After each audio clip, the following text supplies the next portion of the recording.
کو سلام ہے، اور بشرا بی بی نے اتنا یعنی صبر کیا، اس کو سلام ہے، کیونکہ الحمدللہ ایک خواتین ہے، پردہ دار خواتین ہوتا ہے۔ انشاءاللہ کچھ ہی دنوں میں ہمارا اگلا وزیر اعظم پی ایم عمران خان۔ دوستو، اسٹوڈنٹس کے بعد کچے کے ڈاکو نے بھی عمران خان کے حق میں آواز اٹھا لی اور شہباز حکومت کو دو ڈالا، اور ساتھ ہی ساتھ فوج کو بھی کھڑی کھڑی سنا دی، اور بڑا اعلان کرتے ہوئے کہتے ہیں کہ ہمارا شیر لیڈر عمران خان جیل سے رہا ہو کر جلدی واپس آئے، اور اس پر ہم اسٹوڈنٹس کا بھرپور ساتھ دیں گے۔ دوستو، پوری حیران کن ویڈیو ہم آپ سے شیئر کر رہے ہیں، اس لیے ویڈیو کو اینڈ تک لازمی دیکھیں۔ دوستو، جیسے ہی کچے کے ڈاکو کی یہ ویڈیو منظر عام پر آئی تو جو پی ٹی آئی کے مخالف ہیں، دوستو رات کو سلام ہے، اور بشرا بی بی نے اتنا یعنی صبر کیا، اس کو سلام ہے، کیونکہ الحمدللہ ایک خواتین ہے، پردہ دار خواتین ہے، اس پر تو کوئی الزام لگانا بھی بالکل ہمارے اداروں کی، ہمارے عوام کی، ہمارے سیاسی لوگوں کی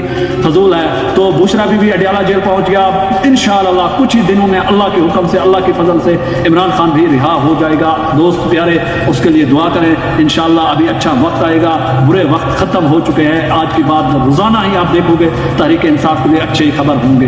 کچے سے شاید نون بلوچ یوٹیوب کچھ ہی دنوں میں ہمارا اگلا وزیر اعظم پی ایم عمران خان۔ اور ساتھ ہی ساتھ شہباز حکومت کو جھوٹا قرار دیتے ہوئے کچے کے ڈاکو نے بہت ساری باتیں فوج کے لیے بھی کر ڈالی، اور مزید کہا کہ ہم نے عمران خان جیسا سچا اور ایماندار لیڈر کہیں نہیں دیکھا، جو کہ اس ملک اور عوام کی خاطر اپنی جان قربان کرنے کے لیے بھی تیار ہیں، اور ہم لوگ عمران خان کی عزت کرتے ہیں، اور آج یہی چاہتے ہیں کہ عمران خان جلد ہی جیل سے رہا ہو کر اس ملک کے حالات ٹھیک کر دے، اور ہم کسی چلی حکومت سے نہیں ڈرتے جو عوام سے جھوٹے وعدے کر کے عوام کو مہنگائی کے بوجھ تلے دبا رہی ہے۔ اور دوستو، آپ کا ان سب کے بارے میں کیا کہنا ہے؟ عمران خان کی محبت کہاں کہاں سے ابھر کے آ رہی ہے؟ اپنی قیمتی رائے کا اظہار کمنٹ سیکشن میں کریں۔ ویڈیو پسند آئے تو لائک کریں، اور کمنٹ سیکشن میں ضرور عمران خان ریلیز لکھیں۔ تھینکس فار واچنگ، پھر ملتے ہیں ایک نئی اپڈیٹ کے ساتھ۔